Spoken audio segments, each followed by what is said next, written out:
Welcome to Honduras This Week online news videocast for Monday, May 21st. This videocast is brought to you by Minister Suites, your home away from home. The conflict continues. Since the beginning of this year, disputes about gasoline have blossomed. The fuel bid process that should have been signed in January by the government and ConocoPhillips never was, and so the conflict continues.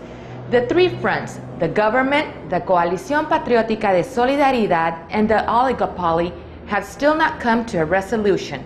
Read the full article by Nicole Kling in the national section. U.S. Ambassador to United Nations World Food Program visits Honduras.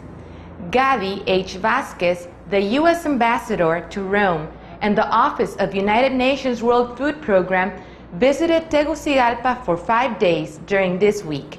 The purpose of the visit was to in person know the humanitarian assistance and feed projects that are beneficiating several communities in need in Honduras. Read the full article by Álvaro Morales Molina in the national section. Cefas Prisoners United for Women's Rights.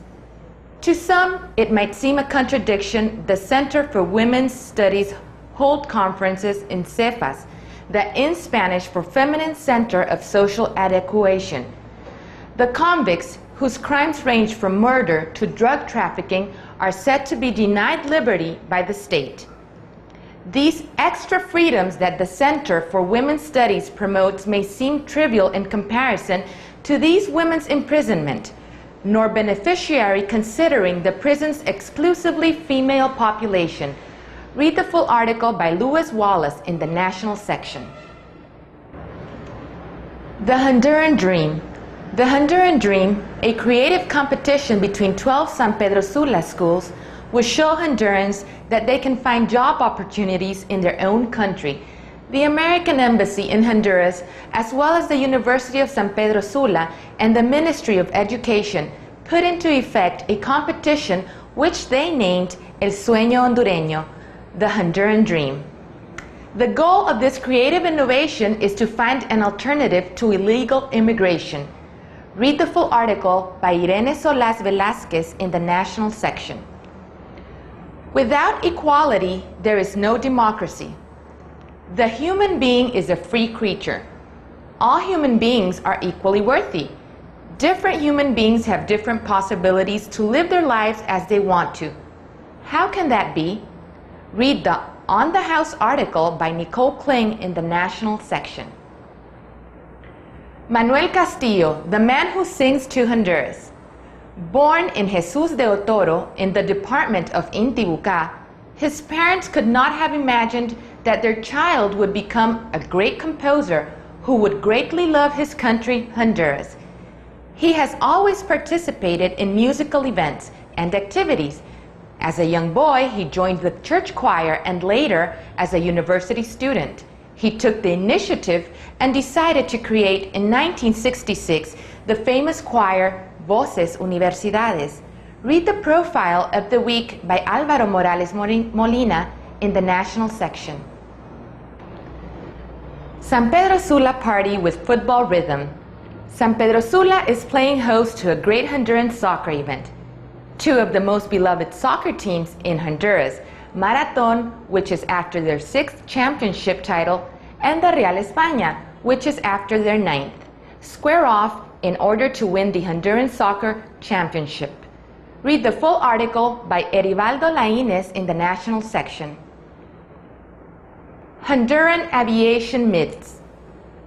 Lost over La Mosquitia, the aviation adventures of Captain Wendell Levister continue. Read Part 2 by Eduardo Lewis in the national section. UNAH, looking into the eye of the storm. Is the wrongful management of university funds the only problem that the UNAH faces?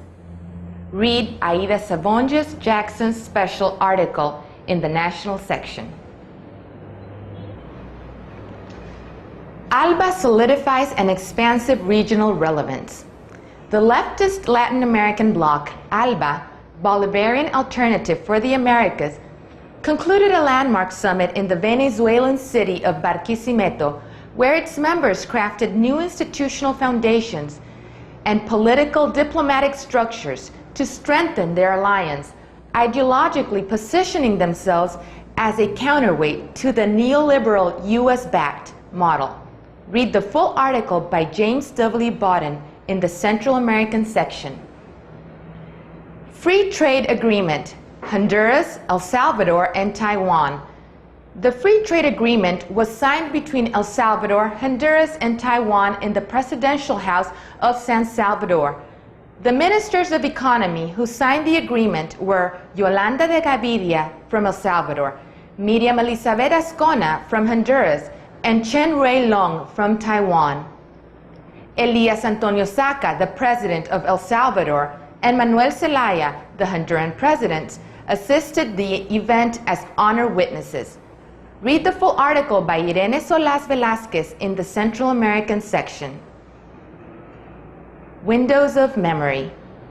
On May the 14th, a theatrical play was performed in Tegucigalpa, and it reminded its citizens of their past, inspiring them into both laughter and sadness.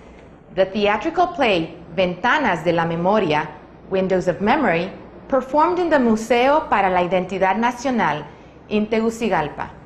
Read the full article by Irene Solas Velázquez in the Cultural section. This has been your online weekly update for Honduras. This is Thelma Rios for Honduras This Week Online. Have a great day and see you next week.